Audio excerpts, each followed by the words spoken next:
Yung nagsaing na ako. Paano kasi? Walang nagtinda ni isa. Walang makainan sa labas. Lahat yata siya nagbakasyon eh. Yung saing na yung kain natin, no? Ay, ito na. Nagluto nga pala ako ng munggo ngayon. Nagisang munggo. Yan, yung munggo natin, yung ampalaya leaves, bawang sibuyas, luya. Siyempre, yung choice ko, canola oil yan. Para healthy yung oil natin. And, nor pork cubes, yan. And yung magpapasarap sa ating gisang munggo. Ito na ang star ng gisang munggo natin.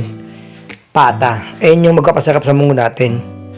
Eh no, sinindi ako na yung kalan. Naglagay na ako ng canola oil dito. Napainit ko na yan para pwede lagyan ng bawang sibuyas sa luya. Yung luya nga pala, optional lang yan ha.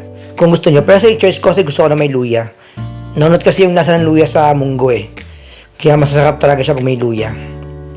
Kaya yun yung choice ko eh. Pero depende naman sa inyo kung gusto nyo lagyan ng luya o hindi. Bahala na kayo dyan. And maya maya yan o. Na golden brown na yung bawang sibuyas luya natin. Pwede na yan lagay yung pata natin. Sangkutsayin lang natin to. Hanggang maluto siya ng konti. Para mamaya lalagay natin yung munggo. Papakuluan na natin yan. Maganda sangkutsayin natin yung karne para lumabas yung lasa niya. Kasama ng bawang sibuyas. Para maluto-luto rin siya ng konti. Hindi mo siya papakuluan.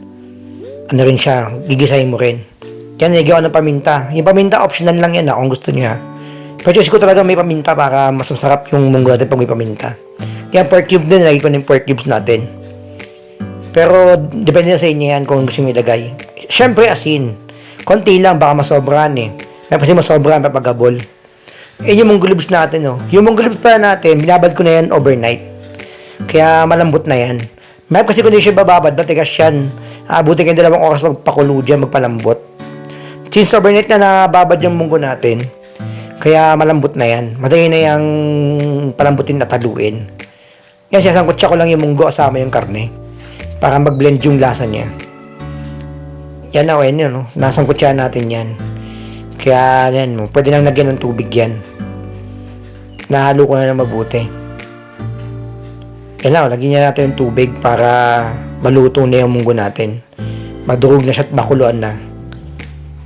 Depende sa inyo yung tubig kasi yung tubig kasi ano yan sa pagpapakulo. Ayan na, kumukulo na siya. Kumukulo na yung tubig natin, kumukulo na yung munggo. Pero hindi pa yan luto Di pa ako sa texture niya. Ito yung tamang texture talaga ng munggo na luto na siya. Ayan nadurog na yung beans. Siyempre lagyan natin yung ampalaya. Masustansya yung ampalaya leaves eh. Proven niya na papabayan ng blood sugar. Maganda sa mga diabetiko.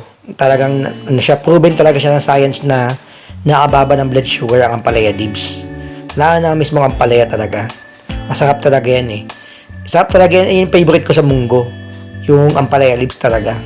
Yan yung masarap kainin eh. Kaya inuuna ko lagi yan. Eto na, plating na to. Tikman natin yung niluto natin. Sarap niya no. Sarap talaga ng munggo. Nakakamiss yung lasa ng munggo. Ampalaya leaves Ampalaya leaves yung paborito ko. Sinubo ko na yan. Sarap talaga nito, grabe. Yan, may natira pa tayo dito. Panghapunan ko yan. Mura lang, may tanghali, may hapunan pa ako. And bye-bye, salamat sa inyo.